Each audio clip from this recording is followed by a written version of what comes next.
La voix de David alayhi salam, était si belle lorsqu'il récitait le livre d'Allah que les fauves se rassemblaient et se bousculaient dans son assemblée autour de lui, de telle sorte que si on les saisissait par le cou et qu'on les tirait, ils ne s'enfuyaient pas. L'eau qui coule également s'arrêtait de couler au son de sa belle voix. Daoud alayhi salam. Bismillah ar-Rahman ar-Rahim, mes très chers frères et sœurs. Assalamu alaikum wa rahmatullahi wa barakatuh. Bienvenue sur votre chaîne Hasna Sunsun. J'espère que vous allez tous bien. Nous sommes ici, Inch'Allah, pour la deuxième partie de la vidéo de Daoud alayhi salam. C'est ce que vous m'avez demandé. Et n'oubliez pas, Inch'Allah, d'écrire dans les commentaires quelle histoire voulez-vous que je vous raconte, car je vous la ferai avec grand plaisir. Bismillah, commençons. Nous nous sommes arrêtés dans l'histoire quand Daoud alayhi salam avait tué Goliath et qui devint un héros. Et les Israélites l'aimèrent. Ils voulurent le voir en tant que roi pour eux. Ensuite, Allah Azza wa Jal accorda à Daoud alayhi salam le royaume d'Israël et la prophétie. Et c'était la première fois que le prophète et la royauté furent accordés ensemble à une seule famille. Daoud alayhi salam devint roi aussi bien qu'un prophète. Allah Azza wa Jal, le Tout-Puissant, dit « Et David tua Goliath. Et Allah lui donna la royauté et la sagesse, et lui enseigna ce qu'il voulut. Et si Allah ne neutralisa pas une partie des hommes par une autre, la terre serait certainement corrompue. Mais Allah est détenteur de la faveur pour les mondes. » Sourate 2, verset 251. Ibn Jarir dit « Quand Goliath défia Talut d'avancer et de le combattre, il dit « Veux-tu avancer vers moi ou veux-tu que j'avance vers toi ?» Personne n'avait le courage de relever ce défi. Mais Talut annonça aux hommes que quiconque tuera Goliath épousera sa fille. Daoud alayhi salam avança, releva le défi et tua Goliath. Wahb ibn Munabih dit « Les gens aimèrent le courage de Daoud alayhi salam et abdiquèrent Talut du trône et attirèrent Daoud alayhi salam en tant que roi. Il est aussi dit que Daoud fut nommé roi par l'ordre de Samuel. Cependant, selon Ibn Jarir, l'opinion de la majorité des ulama est que Daoud alayhi salam devint roi après que Talut fut tué. Allah Azza wa Jal dit « Nous avons certes accordé une grande grâce à David de notre part, aux montagnes et aux oiseaux, répétez avec lui les louanges d'Allah. Et pour lui, nous avons amolli le fer en lui disant « Fabrique des côtes de mailles complètes et mesure bien les mailles et fais-le bien, je suis clairvoyant sur ce que vous faites. » Sourate 34, versets 10 à 11. Et il dit aussi dans la Sourate Al-Anbiya « Et nous asservîmes les montagnes à exalter notre gloire en compagnie de David, ainsi que les oiseaux. Et c'est nous qui sommes les faiseurs. Nous, lui, David, a pris la fabrication des côtes de mailles afin qu'elles vous protègent contre vos violences mutuelles, la guerre. En êtes-vous donc reconnaissant? Sourate 21, versets 79 à 80. Allah Azza wa Jal avait adouci le fer pour lui, soit dans sa main miraculeusement, soit en lui accordant la connaissance de le faire adoucir. Allah Azza wa Jal lui a appris aussi l'habileté de fabrication des armures de fer pour être portées dans la guerre et fournir la protection contre l'attaque de l'ennemi. Al-Hassan al-Basri et Qatada dirent « Allah Azza wa Jal a adouci le fer dans la main de Daoud alayhi salam de façon à ce qu'il n'avait pas besoin de feu ni de marteau pour fabriquer les armures de fer. Il était le premier homme qui eut les habiletés de fabrication d'armures de fer. Il est rapporté dans un hadith que le prophète sallallahu alayhi wa sallam a dit « La meilleure nourriture qu'un homme pourrait manger est celle gagnée par soi. » Et le prophète d'Allah, Daoud, mangeait de ce qu'il gagnait de ses propres mains. Allah Azza wa Jal, le Tout-Puissant, dit « Endure ce qu'ils disent et rappelle-toi, David, notre serviteur doué de force dans l'adoration et plein de repentir à Allah. Nous soumîmes les montagnes à glorifier Allah, soir et matin, en sa compagnie, de même que les oiseaux, assemblés en masse. Tous faisaient qu'obéir à lui. Et nous renforçâmes son royaume en lui donnâmes la sagesse et la faculté de bien juger. » Sourate 38, versets 17 à 20. Ibn Abbas et Mujahid dirent « Le doué de force veut dire la force dans le dévouement et les bonnes actions. » Qatada dit « Il lui fut accordé la résolution extraordinaire pour le dévouement. Il est rapporté par Al-Bukhari et Muslim que le prophète sallallahu alayhi wa sallam dit: la meilleure des prières est celle de Daoud, et le meilleur jeûne est celui de Daoud. Il dormait la moitié de la nuit, puis il se réveillait pour prier pendant le tiers de la nuit, et ensuite il dormait le sixième. Il jeûnait un jour et mangeait le jour suivant, et tous les fois qu'il rencontrait son ennemi, il ne reculait jamais. Nous soumîmes les montagnes à glorifier Allah soir et matin en sa compagnie. Ibn Abbas, Mujahid et d'autres dirent: Allah Azzawajal avait accordé à Daoud alayhi salam une bonne voix au point que tous les fois qu'il chantait son livre, les oiseaux s'arrêtaient dans l'air en répétant et glorifiant Allah avec lui. Les montagnes aussi le joignèrent dans l'éloge et la glorification d'Allah Azzawajal. Chaque matin et chaque soir, Daoud alayhi salam avait une voix si belle que personne n'avait jamais vue auparavant. Même les oiseaux et les animaux sauvages le joignaient. Daoud alayhi salam fut aussi accordé la rapidité de la récitation de son livre, les psaumes az-Zubur. L'imam Ahmed rapporte d'Abi Hurayra radiallahu anhu que le prophète sallallahu alayhi wa sallam dit: la récitation fut facilitée pour Daoud.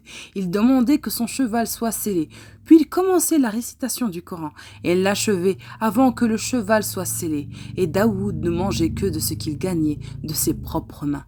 L'imam al-Bukhari cita le même hadith dans son livre. Et le terme Coran, dans le hadith précité, veut dire son livre appelé Az-Zubur, les psaumes, qu'Allah Azzawajal a révélé à Daoud alayhi salam. Pour achever la récitation des psaumes, il ne lui fallait qu'une durée de temps équivalente à celle suffisante pour sceller un cheval. C'était un acte rapide de récitation et de compréhension qui lui fait accorder par Allah Azzawajal.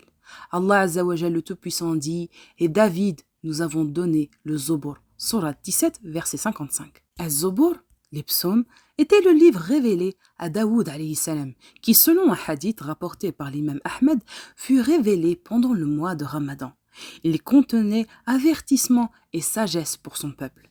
Allah Azzawajal le Tout-Puissant dit: et nous renforçâmes son royaume et lui donnâmes la sagesse et la faculté de bien juger. Surat 38, verset 20. C'est-à-dire, nous lui avons donné un royaume énorme et une autorité puissante. Ibn Jarir a rapporté qu'Ibn Abbas rahimahullah dit: deux personnes reportèrent leur cas à Daoud au sujet d'une vache. L'un d'eux prétendit que l'autre personne lui prit sa vache par force, mais l'autre personne renia la revendication. Alors, Daoud remit le cas jusqu'à la nuit. Quand il fut nuit, Allah lui révéla de tuer le revendicateur. Au matin, Daoud lui dit: Allah m'a révélé que je te tue, alors je vais te tuer. Maintenant, dis-moi la vérité au sujet de ta revendication. Il dit: par Allah, ô messager d'Allah, je suis véridique en ce que j'ai revendiqué, mais j'avais assassiné son père avant. Par conséquent, Daoud ordonna qu'il soit tué. Après ce cas, l'autorité de Daoud fut grandement reconnue par les Israélites et ils lui obéirent entièrement.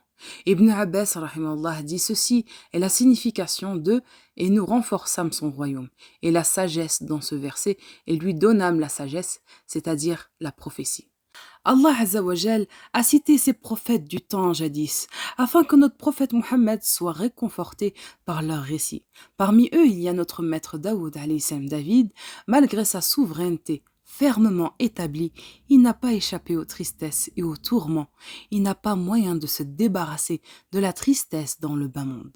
Les prophètes sont les meilleures créatures. Ils sont de bon caractère dans la véracité, l'honnêteté et l'extrême intelligence.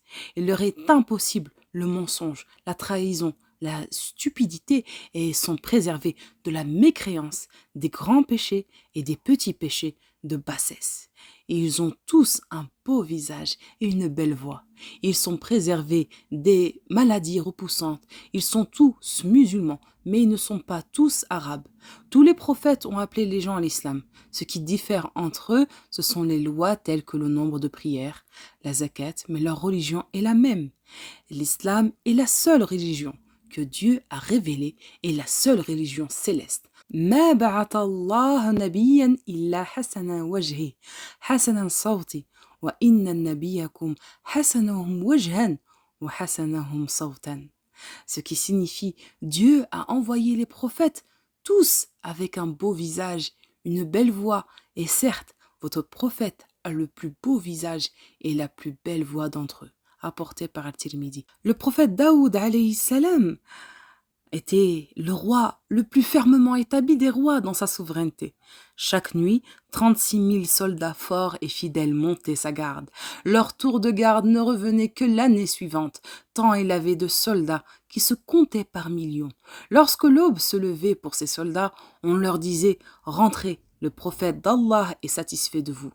Bien qu'il possédait un pouvoir étendu, bien qu'il inspirât le respect, il ne craignait pas son ennemi lorsqu'il venait à le rencontrer. Le roi David, alayhi salam, Daoud, était modeste à l'égard d'Allah, humble avec les croyants, insecte dans sa vie de tous les jours. Il dormait au début de la nuit, puis se réveillait pour accomplir la prière et invoquer par autant d'invocations qu'Allah lui avait prédestiné de faire. Ensuite, il se recouchait le reste de la nuit pour se reposer de la fatigue de sa veille. Comme je l'ai dit précédemment, le prophète et roi David alayhi salam, a reçu un miracle éclatant de la part d'Allah. Allah lui a accordé une voix belle et forte. Il n'accordait à personne d'autre avant lui. Lorsqu'il récitait à Subur le livre céleste qu'il lui avait révélé, et les oiseaux s'immobilisèrent dans les airs. Les anges et le vent les rassemblaient pour lui. Ils écoutaient son beau tasbih, ses évocations de glorification, et répétaient ce qu'il disait. Il faisait avec lui le tasbih avec des sons divers et des mélodies les plus belles. Il n'avait pas que les oiseaux qui faisaient tasbih avec lui. Lorsque David alayhi salam, avec sa voix imposante, faisait le tasbih, évocation et glorification, les montagnes aux cimes élevées auxquelles Allah accordait alors une capacité et un langage faisaient le tasbih avec lui où qu'il aille en disant Subhanallah, c'est-à-dire quel exemple d'Allah de tout associé, de tout semblable et de tout rassemblant.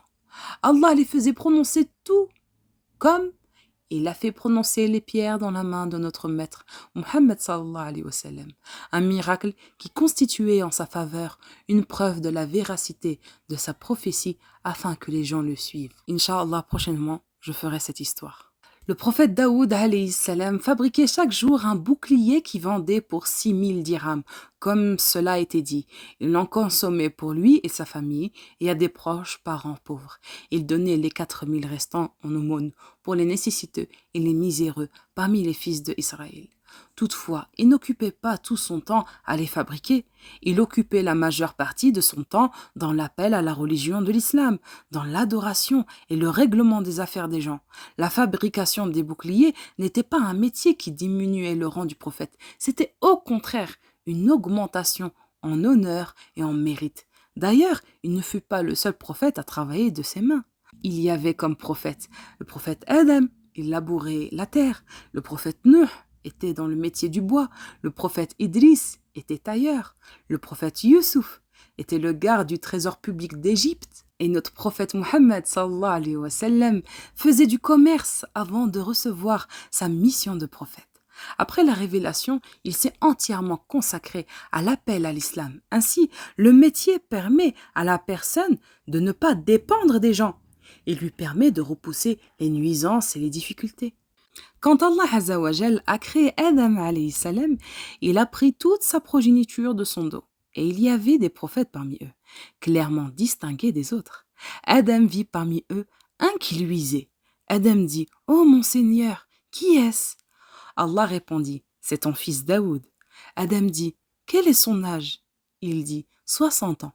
Adam dit « Mon Seigneur, augmente son âge ».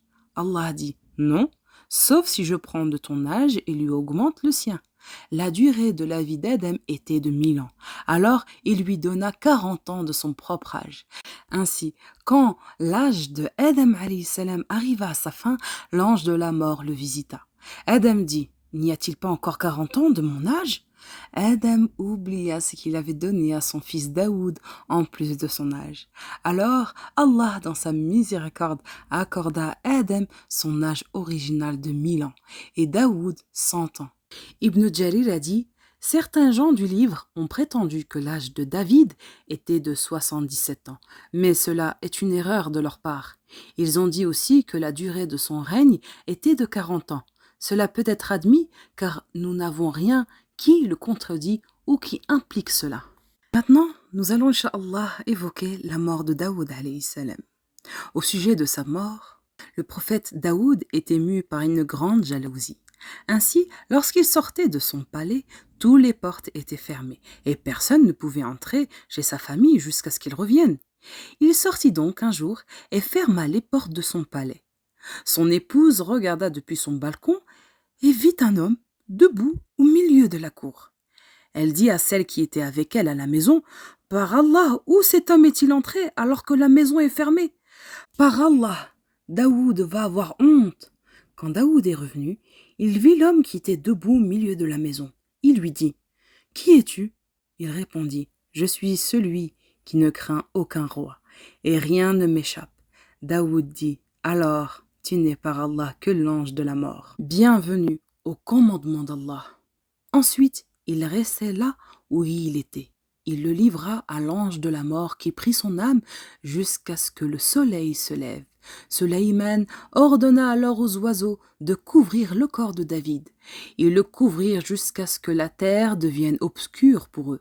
Sulayman leur dit ensuite, « Agrippez-vous, aile par aile. » Abu Huraira a dit, « Le messager d'Allah s'est mis à nous montrer comment les oiseaux ont fait en agrippant ses mains l'une à l'autre. Ce sont les aigles qui l'ont couvert le plus ce jour-là, apporté exclusivement par l'imam Ahmed. Certains disent que David est mort subitement un samedi et les oiseaux l'ont couvert et lui ont fait de l'ombre. Certains disent que David est mort un samedi de façon subite.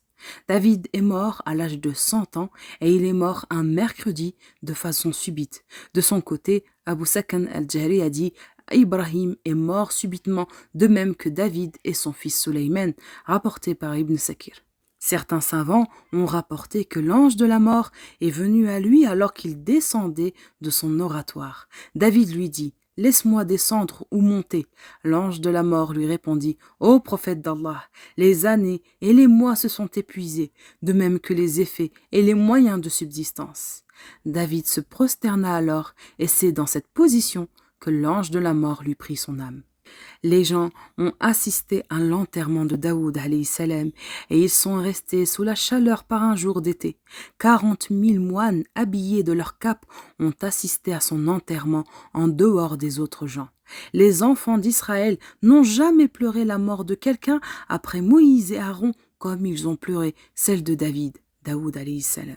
On rapporte que les présents à son enterrement furent indisposés par la chaleur torride qu'il régnait et demandèrent à Sulayman alayhi salam de leur trouver un abri pour se protéger. Sulayman alayhi salam appela alors les oiseaux et leur ordonna de constituer une protection contre la chaleur pour les présents. Ceux-ci se serrèrent alors les uns contre les autres au point d'empêcher le vent d'arriver aux gens qui faillirent mourir d'asphyxie. Ils s'en plaignirent à Sulayman qui ordonna aux oiseaux de protéger les gens de la chaleur et de laisser le vent arriver à eux. Ils exécutèrent alors et les gens purent s'abriter de la chaleur tout en profitant de la brise du vent. Ce fut la première fois que les gens purent voir une image du royaume de Sulayman. Abi Darda a dit, le messager d'Allah sallallahu alayhi wa sallam a dit, Allah a pris l'âme de Daoud alors qu'il était au milieu de ses compagnons.